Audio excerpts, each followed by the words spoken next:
오늘은 오랜만에 중고차 검수입니다. 오늘 제가 검수할 차량은 2019년식 제네시스 G90, 아주 덩치 큰 놈이 들어왔습니다. 오늘 이 G90 차량은 시세보다 대략 300에서 400만원 정도 저렴하게 구매한 차량입니다. 신차 가격이 대략 8천만원 중후반이었을 거예요. 5년 만에 대략 70% 정도 감가가 된 차량입니다. 대형 세단들은 감가율이 엄청난 것 같아요. 거의 1억 원에 가까웠던 차가 어떻게 5년 만에 70% 이상 감가가 될까요? 등급은 프레스티지고요. 그리고 옵션으로 뒤쪽에 듀얼 모니터가 장착이 되어 있습니다. 두 가지 옵션이 더 추가된 것 같아요. 썬루프는 없고요. 일단 오늘 차량은 주행거리가 대략 23만 킬로가 넘었습니다. 렌트 이력도 있고요. 차량을 보았을 때 이 렌트 이력은 첫 주인분이 사업용으로 렌트를 뽑으셨다가 중고차 딜러분께 판매를 할 때 한번 명의가 바뀐 것 같아요. 거의 1인 소유라고 봐도 무관할 것 같습니다. 사고 유무도 고지를 받으셨고요. 차량 성능 기록부상에서도 확인을 했습니다. 동수석 쪽 도어와 그리고 동수석 쪽 뒤쪽 도어 그 두 가지를 교환이 아닌 황금 수리를 진행한 것 같아요. 클러스터에 경고등이 발생하거나 아니면 과거에 문제가 있었던 그런 고장 코드는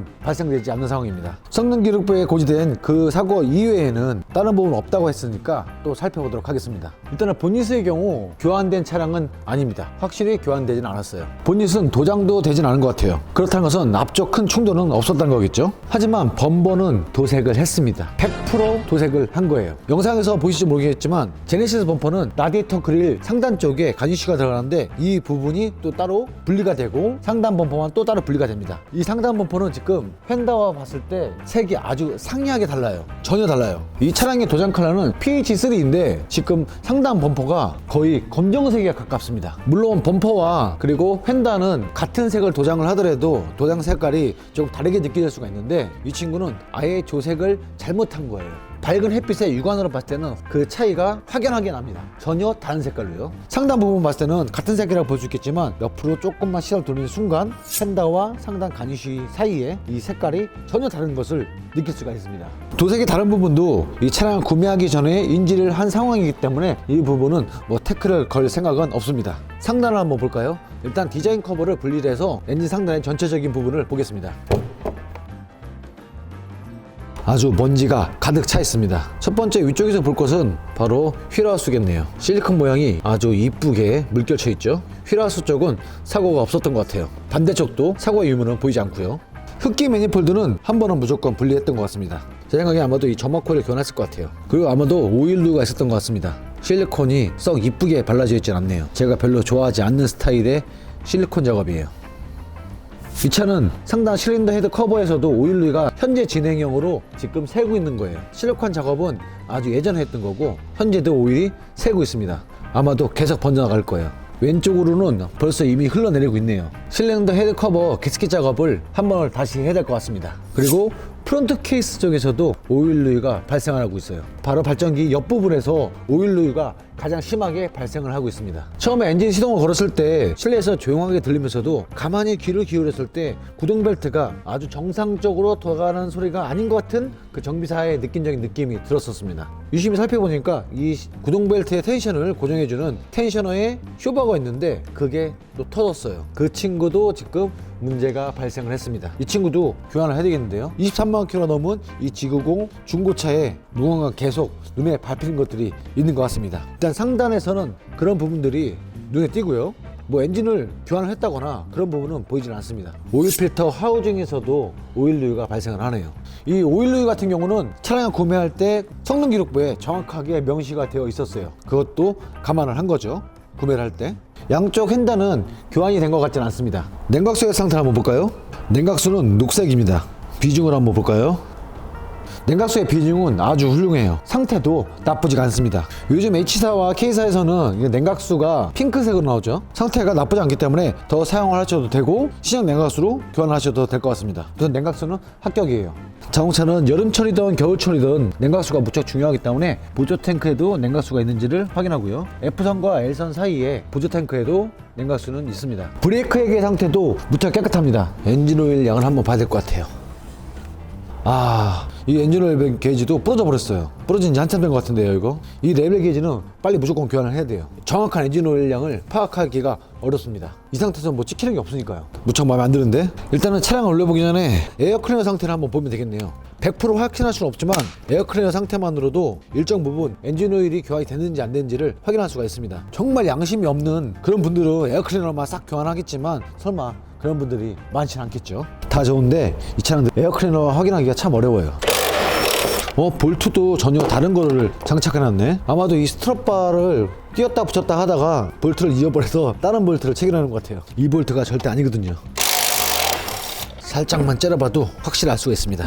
오일 교환 절대 안 한 차량입니다. 상태가 심각하진 않지만 오일 교환을 해서 판매를 한 차량은 아닙니다. 위쪽에서는 어느 정도 볼 것은 다 봤는데 일단 디자인 커버를 장착하기 전에 혹시라도 오조립이 되어 있는 부분이 있는지 없는지 확인을 좀 하겠습니다. 작은 냉각 라인이 있기 때문에 그런 부분에 혹시라도 클램프 체결이 불량하거나 아니면 커넥터 체결이 불량한 경우가 있으면은 또 안 되니까 조금 더 유심히 한번 살펴보고요. 외관도 한번 살펴보겠습니다. 지금 리프트를 설치하고 있는 중에 재밌는 사실 하나 발견했어요. 이 차는 내 범퍼 때부터 알아봤어. 휠이 너무 깨끗하죠? 휠 색깔이 달라요. 비교를 해드릴게요. 이 휠의 색깔이 정상적인 색깔입니다. 휠 색깔이 전혀 달라요. 제 느낌적인 느낌상 저 앞쪽 휠은 복원을 한 것 같아요. 차량을 끝까지 다 올리기 전에 또 눈에 띄는 부분이 있습니다. 성능 기록부상에서는 동수석 쪽 도어 2개를 판금 수리했다고 제가 말씀을 드렸죠. 도어 2개 색깔이 또 다릅니다. 범퍼와 도어 2개 그리고 리어 휀더까지 색깔이 달라요. 어두운 곳에서 보면은 구분하기가 무척 어려울 수 있어요. 하지만 빛이 강한 곳에서는 확연하게 보입니다. 범퍼처럼 엄청나게 큰 차이는 아니지만 미세하게라도 색이 다릅니다. 도어 2개와 리어 휀더 쪽만 같은 색이에요. 이건 100% 도색이 잘못된 겁니다. 뒤쪽 휀더 쪽으로 한번 가볼까요? 카메라 상황에 정확하게 담길지 모르겠지만 이렇게 보면은 보기가 어려울 수도 있어요. 하지만 확실한 것은 리어 휀더 분명히 판금 도색을 한 겁니다. 물론 이 부분도 도색이 되어 있다고 성능 기록부상 명시되어 있습니다. 이렇게 차이 날 줄은 아마도 몰랐을 거예요. 리어 핸드도 라인이 딱 있죠. 이 라인이 끝부분이 라인 각이 잘 안 잡혀 있어요. 무언가 그 라인이 뭉퉁그려졌다고 해야 되나? 예쁜 그런 라인이 아니라 아주 부드럽게 라인이 사라졌어요. 이 사이드 스태프에는 PPF가 장착이 되어 있습니다. 사이드 스태프만 PPF를 장착하는 일은 거의 없겠죠. 아마도 반대쪽은 리어 핸드에도 PPF가 장착이 되어 있을 거예요. 근데 여기는 없단 말이지. PPF를 띈 거야. 분명 있을 거예요. 그리고 이런 경우는 분명히 마스킹을 완벽하게 하지 않았기 때문에 도색한 흔적이 도어를 여는 순간 명확하게 보일 겁니다. 색깔의 차이도 도어 안에서 보면 확연하게 차이가 납니다. 색이 보이시나요? 어두워서 그런 게 아니에요. 이게 본래의 색상이죠. 마스킹을 이쪽에서 딱 끄는 거예요. 테이프 자국이 그대로 느낌이 살아 있습니다. 색깔이 안 맞아요.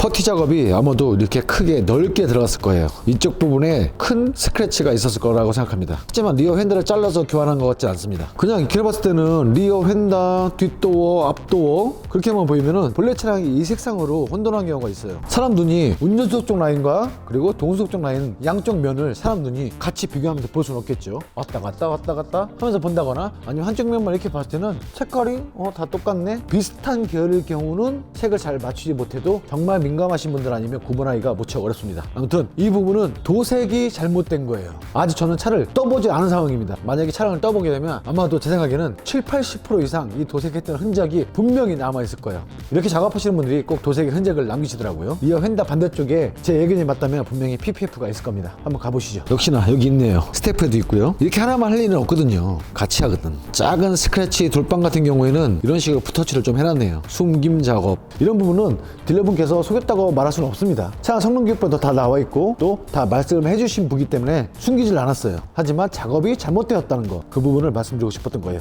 일단 차량을 올려서 확인해 보겠습니다.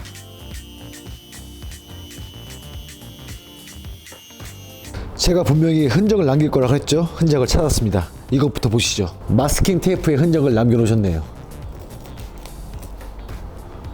뒤쪽부터 확인하겠습니다. 저한테는 첫 번째예요. 뒤쪽 커버도 분리를 해봤습니다. 이 차량은 백패널 쪽 사고는 없었던 차량이에요. 판금 도색 작업도 하지 않았던 차량이고요. 차량 운행하다 보면 후방 추돌 사고에 의해서 백패널 교환을 할 수가 있습니다. 하지만 작업이 잘못됐을 경우 빗물이 샌다거나 아니면 이음이 발생한다거나 아니면 부식이 심하게 발생한다거나 여러 가지 문제들이 있을 수가 있습니다. 백패널 쪽으로 충격이 심하게 들어와서 트렁크 바닥 패널까지 구겨진 상황, 그래서 교환을 한 상황이라면 양쪽 기둥, 그 사이드 프레임 쪽도 가운데를 빵 치면 이 친구들이 사이드 프레임이 충격이 있어 이렇게 말리겠죠. 그럼 또 당김 작업으로 이렇게 필 거예요. 심할 경우에는 뒤쪽 바퀴에 아주 심한 편마모, 어떠한 부품들을 다 갈아도 심한 편마모가 또 발생할 수가 있고요. 이런 경우는 그렇게 드물지만요. 실리콘도 신차 출고 때 그대로 잘 발라져 있고요. 깨끗합니다. 후방 쪽에 큰 추도는 없었다는 거. 우리가 중고차를 구입하면 꼭 유심하게 살펴야 될 부분이 엔진 미션 쪽이 첫 번째라면 두 번째는 하체죠. 그래서 테스트 운전을 꼭 해보셔야 돼요. 이 차량도 제가 테스트 운전했을 때 찌걱찌걱 소음이 발생을 했습니다. 차량이 쏠린다거나 아니면 타이어에 편마모가 있다거나 그런 부분은 없어요. 타이어 편마모가 없다는 것은 하체의 정렬 상태도 그렇게 나쁘다는 것은 아닙니다. 하지만 제가 테스트 운전을 했을 때 신경 쓰였던 부분이 있어요. 찌걱찌걱 하체 소음. 연식과 주행거리가 있기 때문에 몇몇 가지 부품은 교환을 해야 될 것 같습니다. 찌걱찌걱 소음의 주 원인은 이 스테빌라이저 부싱이고요. 레터럴암, 트레일링암, 여러 가지 하체 부품의 상태가 썩 좋지가 않아요. 조금씩 다 갈라졌어요. 이 차량을 오래오래 탈 거라면 한번 교환을 해야 될 것 같습니다. 5년 동안 23만 킬로가 넘게 달렸는데 이 친구들이 어떻게 멀쩡하게 버틸 수가 있겠어요. 하지만 운행을 못할 정도는 아닙니다. 하체 소음이 발생하고 있다는 거. 리어 디퍼런셜 쪽도 오일 누이는 발생하지 않습니다. 한 방울도 없어요. 머플러 쪽도 그렇게 심하게 긁힘 자국은 없어 보입니다. 하긴 이 G90으로 엄청난 오프로드를 타지 않으셨겠죠. 부식 상태도 이 정도면 훌륭하고요. 그래도 지금부터가 더 중요하기 때문에 좀 세척을 하고 부식이 발생하지 않게끔 하단에 언더코팅을 한다거나 부식이 조금씩 발생하고 있는 그 볼트들에게 그 부식 방지제를 조금 발라주면 좋을 것 같습니다. 하단 바디 쪽으로도 사고의 흔적은 보이지 않습니다. 주행거리가 오래됐지 연식이 이렇게 오래된 건 아니니까. 프로펠러 샤프트의 상태를 볼까? 이 친구도 갈라지기 시작했습니다. 이런 타입들은 국산차든 수입차든 때가 되면 교환해야 되는 소모품 중에 하나예요. 얼른 교환해야 되겠네요. 뒤쪽은 차량 연식과 주행거리를 대비했을 때 뒤쪽 하체 상태의 점수는 80점?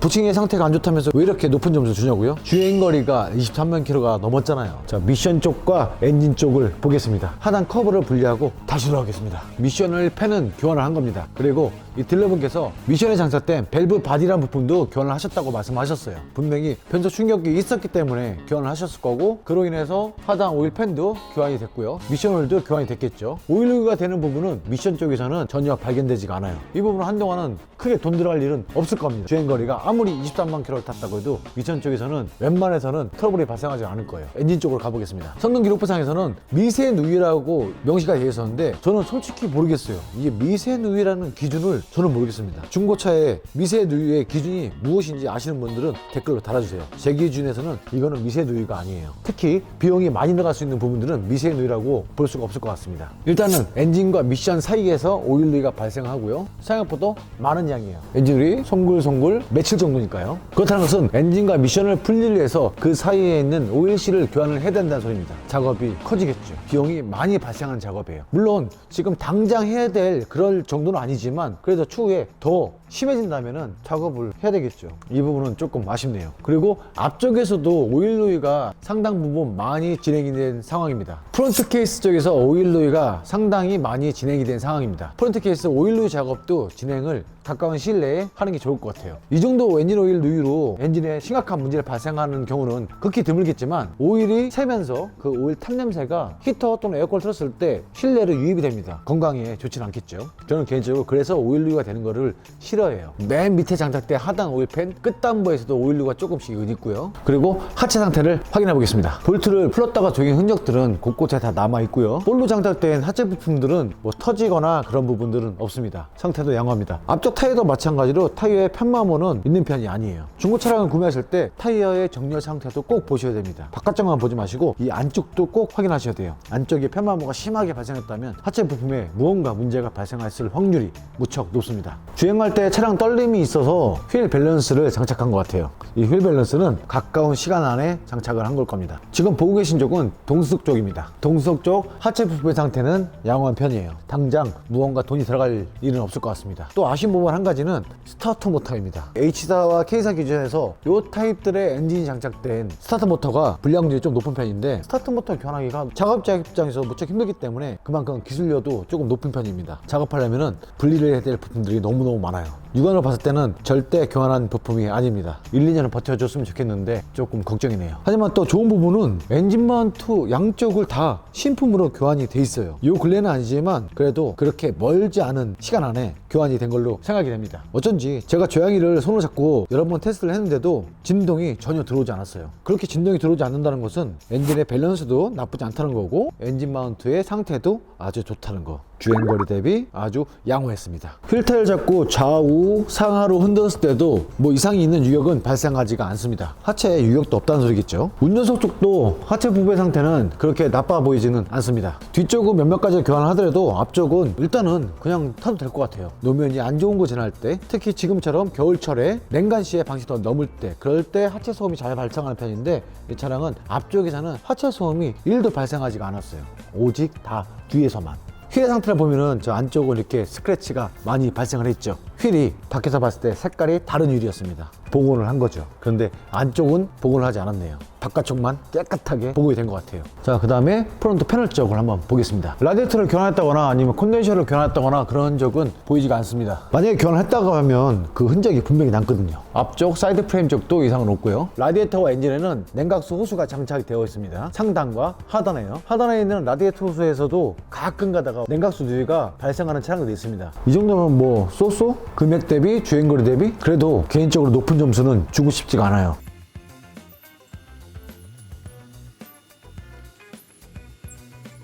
처음에는 좀 높은 점수를 주고 싶었지만 그 높은 점수를 줄 수가 없었던 이유는 도장의 상태였습니다. 같은 차? 다른 차 같은 느낌? 이렇게 대형 세단이 이 비싼 차가 이 도색 부분은 좀 아쉬움이 아주 크게 남습니다. 도색도 다시 진행할 예정이에요. 그리고 좀 더 아쉬운 부분은 뒤쪽 트렁크 도어를 열었다가 또 전동으로 닫았을 때 이런 타입들은 한번 딱 닫히고 그 다음에 한번 더 당겨주는 그런 느낌이 있습니다. 하지만 얘는 일단만 닫히고 이중락이라고 해야 되나? 두 번째 잠김이 안 됐어요. 그래서 뒤쪽 트렁크에 도어 로커와 액추에이터를 교환을 했습니다. 그래서 지금은 정상적으로 돌아왔고요. 차량이 커지거나 또는 옵션이 좋아지고 많아질수록 상대적으로 금액이 크게 올라가는 것도 있습니다. 요즘 들어서 더더욱 크게 올라간 것들이 바로 라이트와 사이드미러예요. 이 차량은 운전석 쪽 사이드미러 상태도 조금은 아쉬움이 남습니다. 저거 생각보다 비싸거든요. 작동은 되지만 덜렁거려요.